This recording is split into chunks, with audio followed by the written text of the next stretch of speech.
Hello, friends, and welcome into another episode of Beyond Hiawatha. It is never a dull moment when the three of us get together. Bill here, along with Billy Walker and Craig Walker.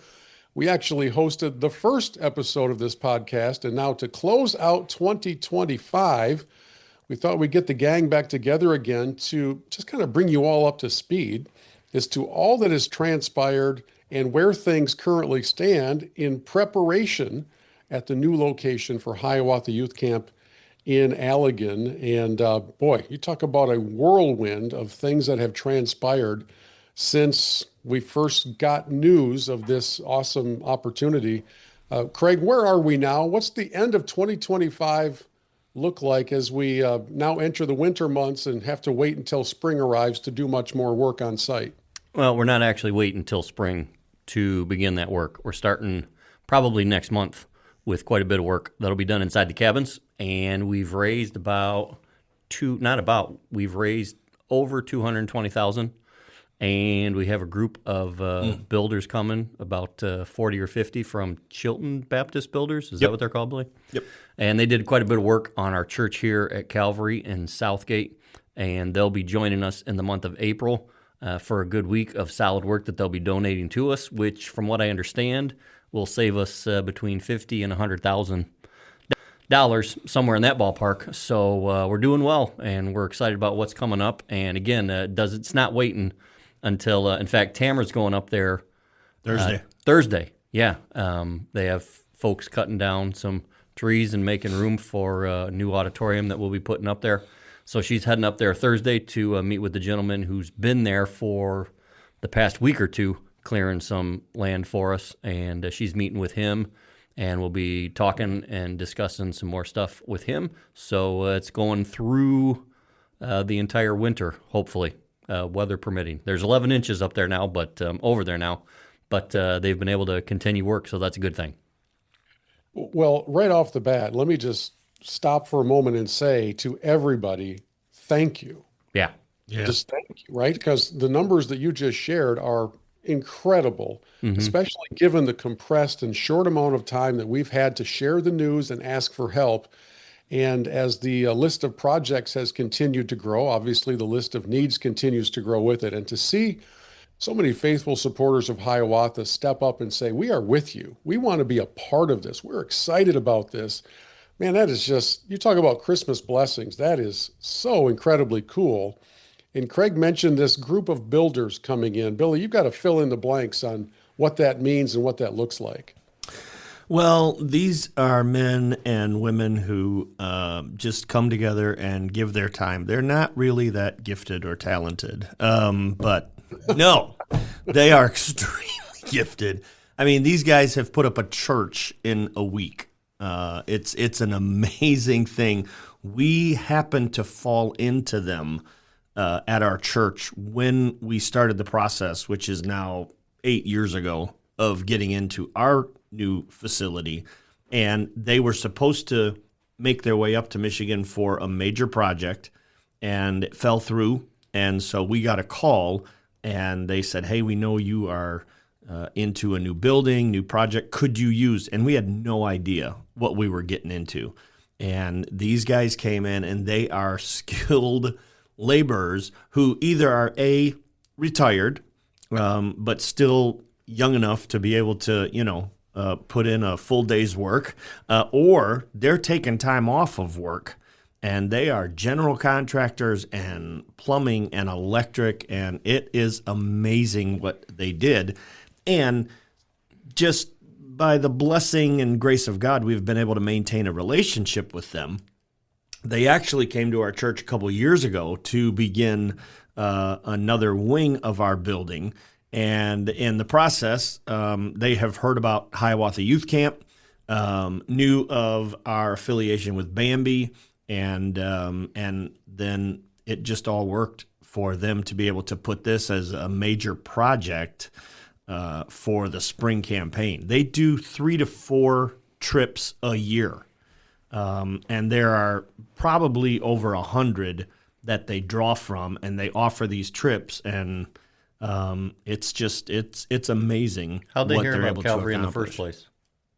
They heard about Calvary because of the Baptist State Convention office in Michigan. That was it? Yeah, they called us actually and said, hey, we've got this group of builders, and they were supposed to, and I don't know what the project was they were supposed to work on, but it fell through. And I always they thought called there was us. some connection with Brad Jerkovich. No. Brad's group was totally different. That was another group that came to our church. Okay, but gotcha. that was just their own church group.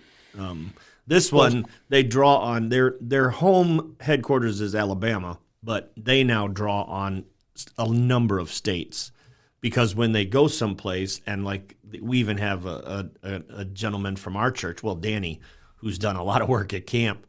And once he became affiliated and knew of them, he's now gone on like 3 trips with them. So they pick people up as they travel around, and so they'll come in with 50 to 60 men and women, and it'll be amazing what they're able to accomplish.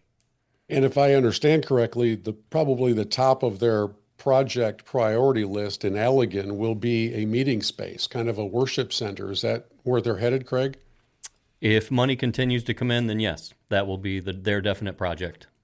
But Okay, so that, again, is based on... need. What's that? Let's talk about that need for a moment. From a facility standpoint, and on the campus there in Allegan at the Hiawatha 2.0 location, the camper cabins are really pretty good. There's some cleanup work that needs to be done, and there have already been new windows put in, and the dining hall looks really nice, and the kitchen's in great shape. But there's really not a primary gathering space for groups of our size, right? That'd be accurate. That's Yep. where we're headed. Okay, Correct. so kind of sketch out for our audience what the goal is and what the need is. The need is probably going to be another 200,000, realistically, and I think that's doable. I think we definitely can make that happen, but it's going to take some more effort from folks who know about Hiawatha, from staff members. Actually, we received a check from somebody who has never been associated with Hiawatha, but they had heard about it from somebody that was associated with Hiawatha, and they'd come into some money from a will that had been given to them, and they were looking for charities to give to, and so this family member who'd been on staff previously suggested Hiawatha, and they gave a nice check to Hiawatha to see the ministry continue this coming summer. So that sort of thing can go a long way, and just not just us giving money, but us getting the word out to other people who maybe haven't had a lot of contact with Hiawatha previously. Like, hey, there's this ministry for young people. If you'd like to be a part of it, then they could sure use your money these coming months. And just for people who are perhaps of an older Hiawatha generation, you might be picturing in your mind a miracle building.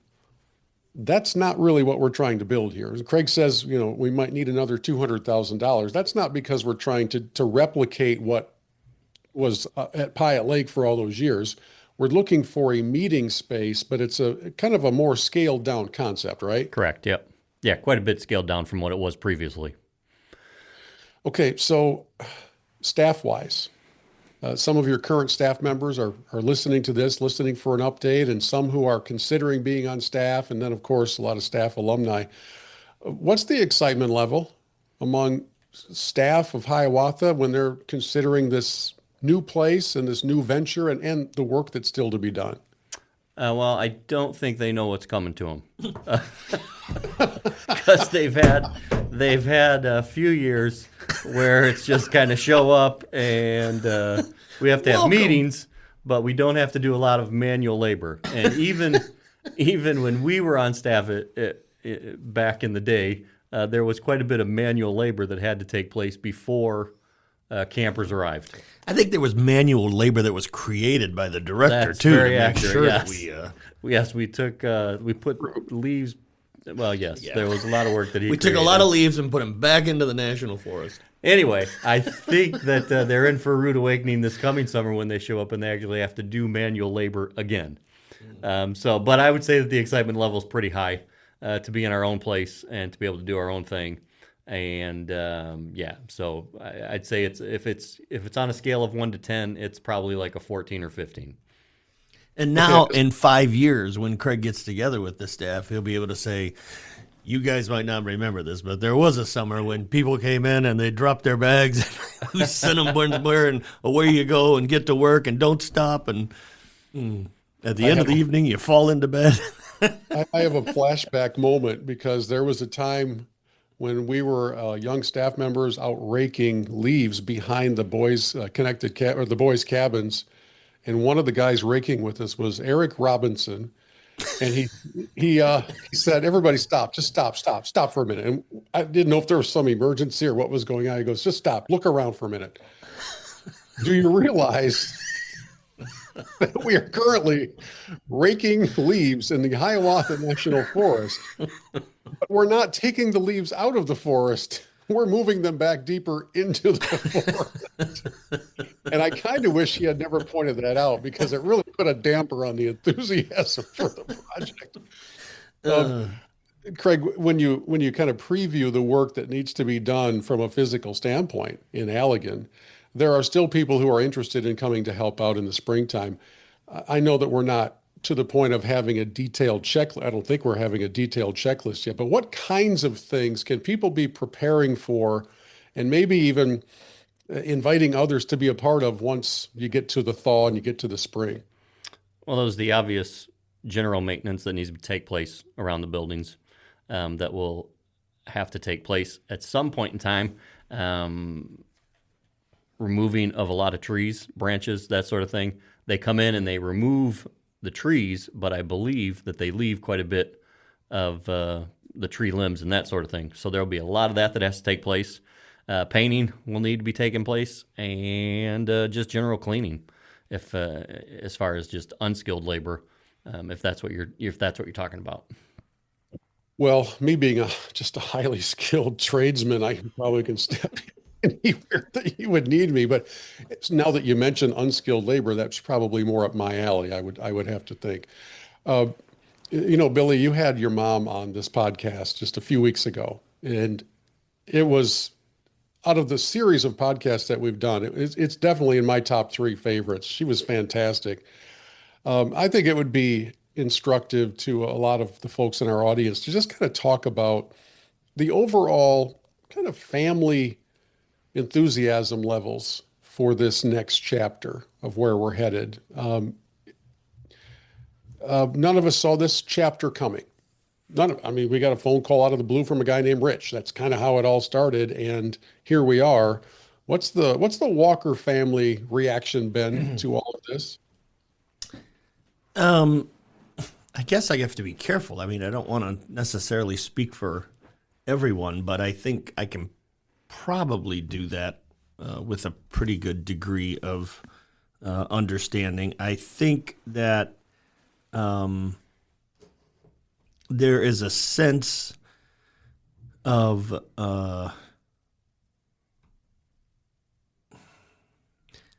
hope, I think would be a good word.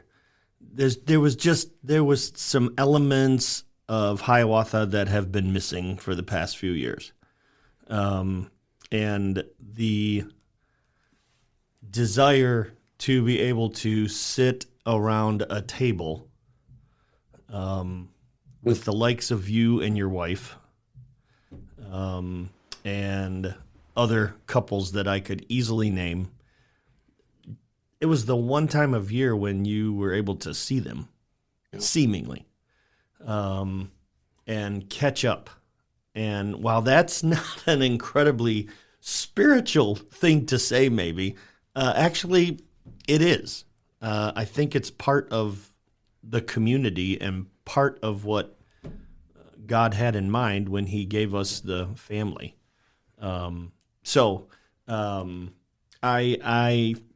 I think there's a sense of excitement in regards to being able to do that again.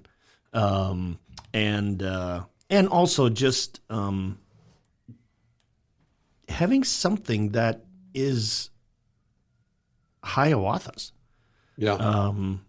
And you are able to, you've got a vision, you've got a dream, and Craig and Laura can, run it by the board, and away you go. And I think the sky's the limit. But that's because that's the God that we serve too. And so I think there's just a lot of optimism and hope and excitement for what's to come beginning this summer. And I think you've been able to see that too from the amount of money that's been raised even. There's excitement levels on all kinds of levels. And with that in mind, I do want to just mention something to the both of you so that you can think about it for a few moments. But before we wrap this up, since this is an end of the year podcast, I would like to hear from all of us, what is your favorite moment from any of those podcasts? And if you need to mention two, that's fine. But I didn't want to just drop that on you without you giving you a chance to think about it. So, but I want to make sure that we do that before we wrap this one up. Well, I would say the 30 minutes that it took us to get going here on the final episode of the year. Still not convinced people can hear Craig right now. That's true. We'll find out. Or it might be the one podcast that you had to do. Oh, no, you didn't do it over again, but you really couldn't hear it that well because Laura's mic wasn't on. So the entire podcast was pretty much just through your mic. Bill got to listen to it numerous times while he completely had to edit that one and lift her volume up completely. CGI, AI, all this stuff. You asked that, and I will probably point first of all to Jacob Loeid sitting in my studio here just a couple weeks ago, because there's a powerful aspect to catching up with old friends. But Jacob and I didn't serve on staff together. He's a generation behind me, but knowing what his personal journey has been like in these last couple of years, and then hearing him so clearly pronounce his faith, his commitment, his undying tethering to the Lord through really, really tough times. That was really powerful. And hearing him talk about his little girls and how he's a girl dad and wants the very best for them, and then just being able to invite them to camp is just very powerful. I would put your mom in that category. She's funny. She was very funny in that podcast, but had a very, very sharp recall of some stories that I had never heard before. And I don't know what it is. There are times when, like my dad, I know most of his stories, but every once in a while he'll be in front of other people and he'll bust out something that we all from the family look at each other like, where did that come from? I've never heard that before. What do you mean? And your mom did some of that in the podcast, and I just really loved it. And I would think I would put on to the end of that the conversation with Pam and Ricky Henderson. Really special. Good to catch up with them. Their hearts are so tender. All things Hiawatha. And in fact, I think they've been part of this new building campaign, and they do it from Tennessee without any thoughts of coming north for any reason. They just want to be part of a ministry that continues to thrive and grow. And those are some of the highlights, but I'm sure if I look back at the titles from the past couple dozen episodes, I'd be reminded of some others. It's good stuff. Craig, how about you? Well, I have to say my wife. Otherwise, I'll be in trouble when I get home. So Good call. Yeah. definitely my wife. I'm sure you mentioned that. You meant to mention that as well. Yes. So, yes. No, she was good. You talked about my mom, and the fact of the matter is I wasn't in the room with them when they did the podcast. I was in another office. But the fact of the matter is I didn't say too much, and the reason I didn't say too much is because most of the stories that she was telling, like you, I had never heard before. And now I do think we need to mention one that all three of us were a part of, and I don't think we talked about it on that episode, which is a huge mistake because I'd like to get her perspective on it. But you all remember the afternoon, it was before camp began, and Dad had given her money to purchase furniture, and I think it was like just an unbelievably small amount. And so she purchased this wicker furniture that it was what she did the best with the amount that Dad had given her. So we have we have this wicker furniture, and either you or one of the two of you came and you sat in one of the chairs. I think it was Bill. And the chair just collapsed underneath you. And Dad just started talking about the cheap furniture, blah, blah, blah. And Mom got so mad that she took all the wicker furniture and she chucked it out the cabin front door. It went rolling down the hill. It might be in Plant Lake as we speak. I don't even know. Oh my word, we laughed so hard about that. And she just like, you give me $150 to buy furniture, what do you expect? You don't like this furniture? I don't like this furniture either. And she walked We'll into- get rid of the furniture. And I remember for like a week or two after she'd thrown it out, it just stayed down there in front of the cabin. Nobody touched it. Probably Dad had a staff guy go get it at some point. Oh man, there's like a Hall of Fame of hilarious, like tears in your eyes moments from up north. That might be the top of the leaderboard. Oh my Well, I goodness. tried to share a funny story in the first episode with Wendy Collins Oh, and the my Swiss word. Army knife, and Craig he didn't see the humor in it at all. No. If people were listening and that was their, what was going to catch them on to the podcast, I was trying to give him a hook. if anybody was going to click off, it would be after that story right there. Just like, nope, Oh my not this one, Oh honey. my gosh! Any more? I'd say quite a few of them. I mean, the end of Tina Shannon's Oh, you not took Tina's mine. anymore, but her podcast, and then there were segments of Dave Wright's podcast that just really spoke to me at the particular time and moment that we were at with Hiawatha. So his would have been the memory lane that you go down when I hear Miles talking and sharing, and just some of the great services that we were able to be a part of with him speaking, and that whole California crew that kind of came through, starting with Ron Hafer. Yeah. And you think about Ron Hafer and the first time on a Sunday night when he spoke, talk about hilarious, just a great communicator. And he was just unbelievable. Yeah. So, they've all really spoken to me in some level. Yeah. I'm sure you guys have as well, but I've heard from, I'd say a half a dozen people who otherwise aren't very active in the Hiawatha world, who have sent notes to say, please keep these up. They are encouraging my heart. They are bringing me back to places where I'd long forgotten, this particular moment or this memory or this kind of a thing. And I have to think that along with those who have reached out, there are several who feel the same way but haven't reached out to say anything. Yeah. And all of it, and all I've of the received several that have said to please stop. yeah, we've got a few cease and desist orders along Don't the way. do these anymore. Just stop for all that is good. Just stop doing this. But all of it is really to connect people back to a ministry that maybe is a couple decades behind them. Now they've perhaps served on staff, or maybe were a camper way back in the day. And we have just begun to scratch the surface of the stories that we'll be able to tell in the days ahead. And as we kind of think about the next chapter of Hiawatha, and we think about the needs, we think about the work that's to be done, we think about just the scope of all of that, I can't go much further without once again just being blown away by the miracle that the Lord set in motion to make this all possible, right? None of us had on our radar a new place, the west side of the state, and a camp that was given to us. I find that to be mind-blowing on a continual basis. And in the long list of miracles that the Lord has granted mercifully to Hiawatha, from the miracle building to all the way to this next chapter, I can't help but think that he's got a lot of good things in store for the ministry still. And I'm glad that we're pressing forward.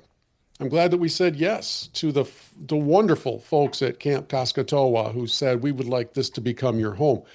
I'm curious though, Craig, was there ever a time when you were close to just saying, I think we're going to wrap it up now? We've had a pretty good run.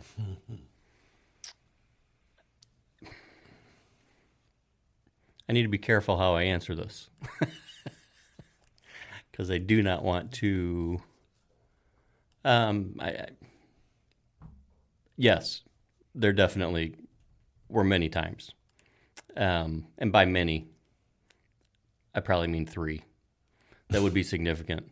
But there were just certain points of a summer where I would say to myself, this isn't it. Like I thought that there'd be a great relief that came over me, like during the first service after we had left Eckerman, Michigan, and gone to a new place. And I thought like after the first service, or I thought during that first service that there'd just be like this wash over me that was just like, oh, we made it. This is it. Finally, moving forward. But I just remember after the first service just being like, this isn't it. And then stuff transpired with Bambi, and it was nothing terrible, but just some things happened, and some decisions were made by higher ups where they were going one way and then decided to go another way, and that was completely cool and understandable. But even amidst all that, there was still like this tumultuous part of me inside that was just like, this I don't think is the final destination. And with nothing on the horizon, it certainly seemed like, we need to just put a stop to this now, end on a high note, and say, we gave it a good run. Thank you so much. But actually, you had asked about the highlights of the podcast, and in hearing some of the podcast, it just kind of enforced in me something that we got to somehow, some way keep this going. And it was with Dave Wright's podcast and hearing some of the stuff that he said. And one of the comments that he made was, Hiawatha helped make me the man that I am today. And I just thought to myself, well, if it was good enough for Dave Wright back then, it's probably still good enough and applicable for today's young person as well. So at that point in time, we had maybe $40,000 or $50,000 in savings. But I was just like, we got to take a step and try to do something, because I don't think Bambi is the end all be all here. And it's not where we're going to be ultimately for the long haul. So started looking at property in different parts of Michigan. And even with nothing, when nothing from that came to fruition, it was still a step of saying, okay, God, I don't know how you're going to lead, but I don't think you want us to stay in here. So if that's the case, I'm going to take the next step by faith and see if there's anything that's even remotely available. And so we looked at a couple different properties that were, $2-3 million, and had no idea how to be coming up with that money. And sometime shortly after that, Rich, as you mentioned, called just kind of by chance and asked for Tamara, and Tamara directed him to me. And from there, we got the ball rolling, and that's where we wound up today. So, yeah. And, I didn't really mention when you guys were talking about highlights, but a generation before Dave Wright, which is one of the first podcasts that we did, was with Pastor Dan Allen, who was a camper, staff member, cottage owner, speaker, pastor's conference speaker, and he talked about going up to the Miracle Building when it had fallen and walking around that fireplace and thinking back to when he was a young person and realizing that all of the major decisions that he'd made from a spiritual standpoint were in this place. And he got pretty emotional when he was talking about it. And 4 generations, one of the things the podcast has done has shown the ministry impact that Hiawatha has had basically around the world. I mean, you've had Woody on, and we've had people like Dan Allen and Brian Chandler in California, and I mean, it's been somewhat amazing what God has done with the decisions people have made at Hiawatha, and he continues to do that. You also mentioned today. Brian Chandler, and that one was another really good one, I thought. Just the stories that he shared about bringing the friends up with him. Yeah. And the one guy, or both of them, get saved that week, and he hadn't heard from the one guy in like 20 or 30 years. And the fellow reaches out to him and says, hey, just want to let you know I'm a dentist, still following the Lord, still going to church. I've been going to Africa, I think he said, for the past several years on missions trip, helping with dental problems and stuff over there. Anyway, that was another one that I could actually go to the spot where I was listening to the podcast and yeah, that made an impact as well. Yeah. I can recall from the last board meeting we had in person just a couple of months ago, I think, down at Southgate, and Craig came to the board and said, or maybe it was 2 board meetings ago, he said, we're going to take a vote because we're not moving forward with any of this unless you all think that it's something we should do. And I don't think it took more than about 90 seconds before everybody was like, why would we not do this? Why would we not move forward? Because we keep hearing of all the blessings. We keep hearing that the Lord is still working. He's still moving. He's still changing lives. Kids are still making life-changing decisions for Christ. And it was just very encouraging to my soul to hear from around the table, everybody say, yeah, we're in. Let's do this. Because there are a lot of camps that aren't in, that are unable to continue, even though they want to. I mean, there used to be a lot more Christian youth camps than there are now, I think is the best way for me to put that. And I don't say that with any sort of pride or joy or anything, because there's certainly enough kids who are hurting and lost these days that they could fill every camp 10 times over if we could get them all to come. And so for those ministries that have not been able to continue, generally speaking, for financial reasons and because kids aren't coming anymore, it's just a huge encouragement and reminder that though the zip code has changed, Hiawatha continues to be, and we don't take it for granted, but continues to be blessed by the Lord with impactful, effective ministry that reaches the lives, I think I'm losing my voice, that reaches the lives of young people. And who knows now at this new location how the Lord may even expand that ministry into families and other retreats and conference settings and all of those different things, with the flexibility to do those things on the schedule that we would deem appropriate. I'm so excited about all of it. And as we kind of wind down our time here, looking back at 2025, we can't help but also look back at 60 years. It's all part of the same package. It's not just a 12-month recap. It's a forever kind of a recap. And I guess in that respect, it's an episode that could last a very long time as you just try to go back and recount some of the seismic moments of blessing. For me, in my somewhat negative mindset, I get there too often. It's super easy for me to go back and recount a litany of negative moments. I can give you the last 5 years in a pretty good timeline. In fact, I can play some recordings for you if you'd like me to, and then we would really go down a rabbit hole. But to look back at the positive moments, and those like you mentioned with Dan Allen recounting of his younger days of coming to camp, I did that same thing and was attending and was listening and was, some of those speakers are still, to me, I miss hearing them. I wish I could still hear a bunch of them. Some of them have passed on and some of them are just doing different things now. But some of those messages are very, very fresh. My wife still has her notebooks because she's a note taker. She still has a box full of notebooks with messages from speakers from long ago. And that's the kind of legacy we're building on as we move forward. And as recently as this summer, for the first time in the history of Hiawatha, there was a very special Friday that took place at the end of a week, as a speaker had been building throughout the week to invite kids to follow the Lord and display their faith through baptism. I wasn't there that day. I wish I was, because my nephew, 2 of my nephews were among them.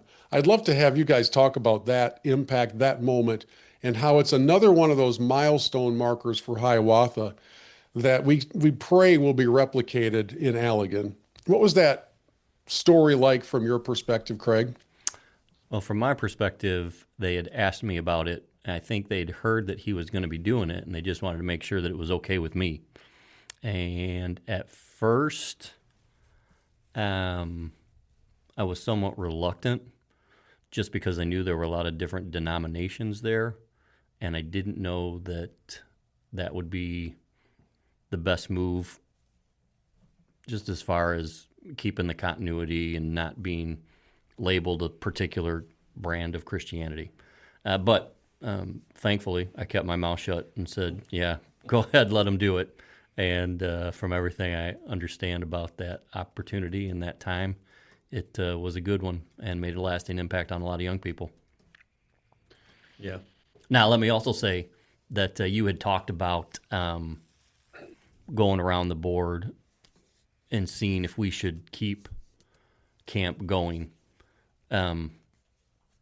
If I didn't crystallize it at that point in time and at that meeting, then I certainly have since then. And that has become the prayer that, God, if you are not in this, we want no part of it. And I think there's a verse in Exodus where those words are stated. And if God is not in it, we don't want to be a part of it. And I'm grateful for the donations and the gifts that have come in, and I'm thankful for the land that's been given to us and the unbelievably nice property and the 70 or 80 acre lake or whatever it is. But the fact of the matter is, even moving forward from this point, if God's not in it, then we don't want any part of it either. But he's certainly shown up to this point in time that this is definitely where he wants us going, and he's definitely in it. He's in it.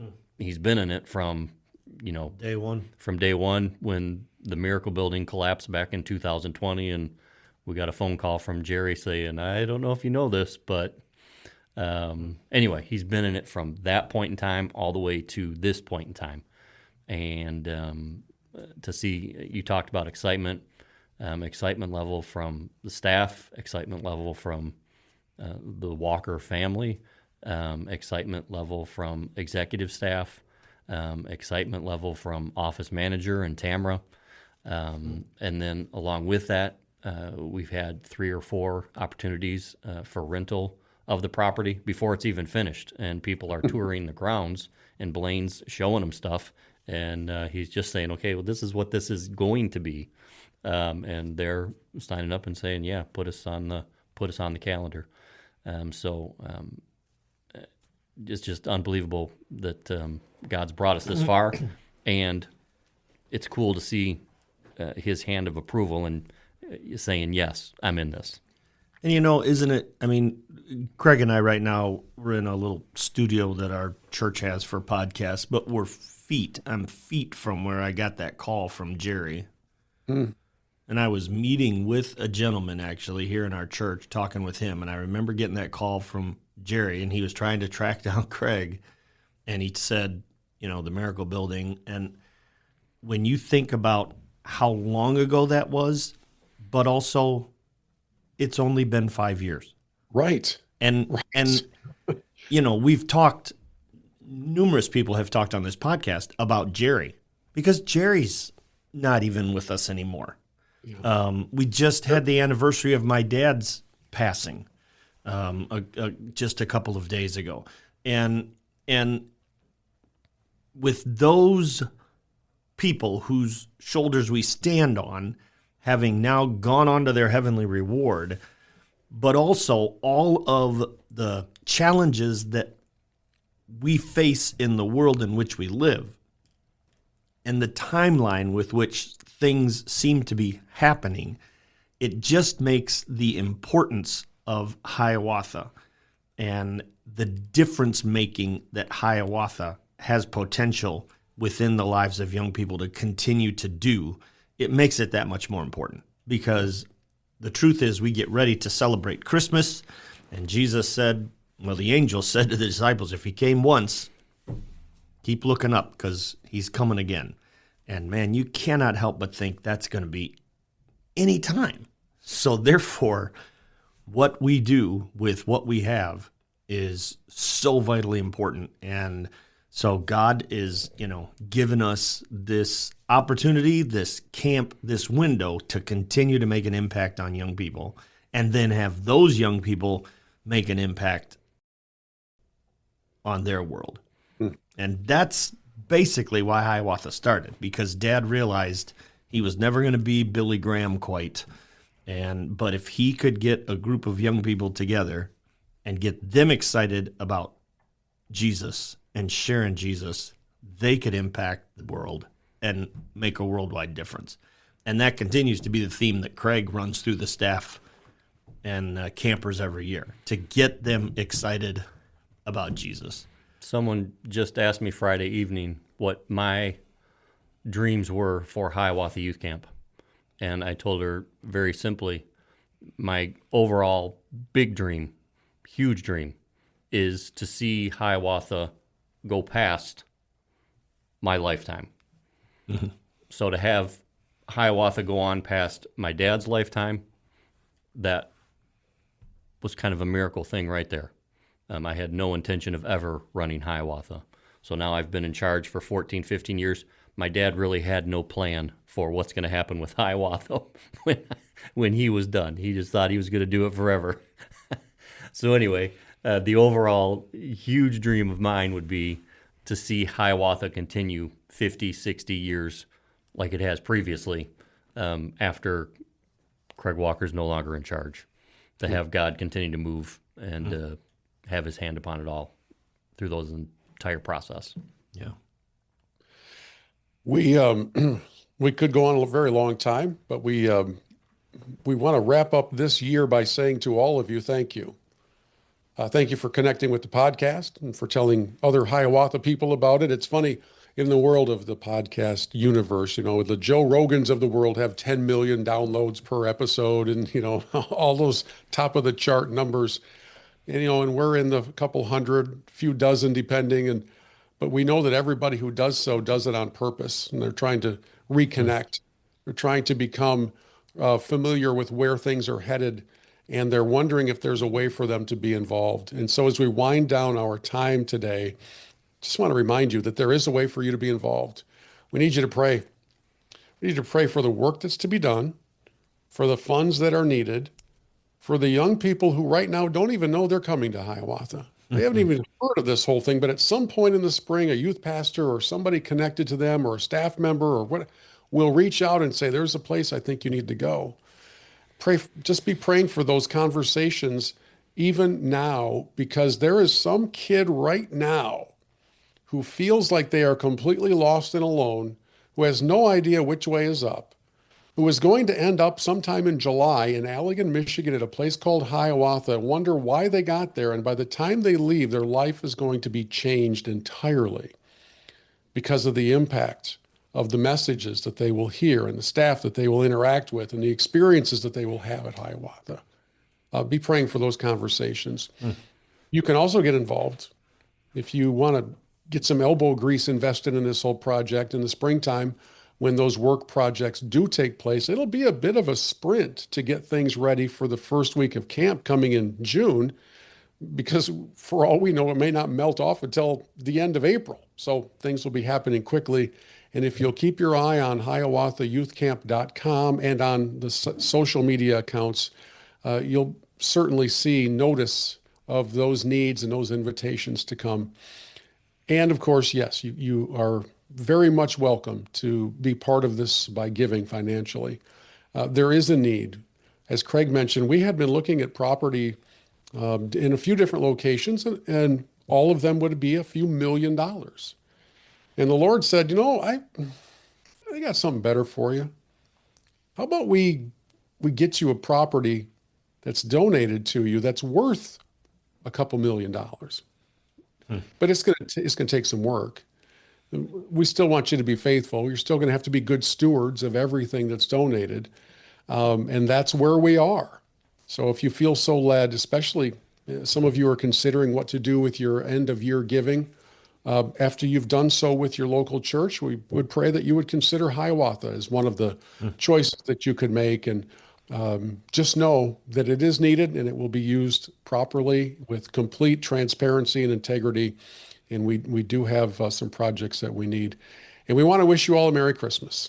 We know that some of you are hurting. Some of you are in places that you didn't think you would be at this time of year, whether it's physical health or relationship issues, or you're just feeling kind of wayward and maybe kind of lost. We do hope that you understand that we also pray for you. We pray for everybody who's connected to Hiawatha and those who are listening to this podcast. And we asked that the Lord would touch you and encourage you in ways that we could never dream of. Couldn't script. We don't know your needs, but he does. And so as we come into this Christmas season, we pray that you have a Merry Christmas and a wonderful New Year. And we can't wait to begin season 2 of Beyond Hiawatha in January. Yes, truly, it's a season 2. We got renewed, guys. Good news. We got picked up. Seinfeld almost got canceled in their first year, and they got picked up, and look what happened. So maybe we're on the upward trajectory here with the podcast. There you go. I'm looking for a new contract. Right. It's a very lucrative podcast, isn't it? Everybody's been enjoying that part of it. Thank you all for all that you do for Hiawatha, and to the Walker family, Merry Christmas. Yeah, you too, buddy. Thank you. Craig didn't say it yet. Merry Christmas. I got to go to the bathroom. Can this wrap up now? We about done? Yeah. Okay.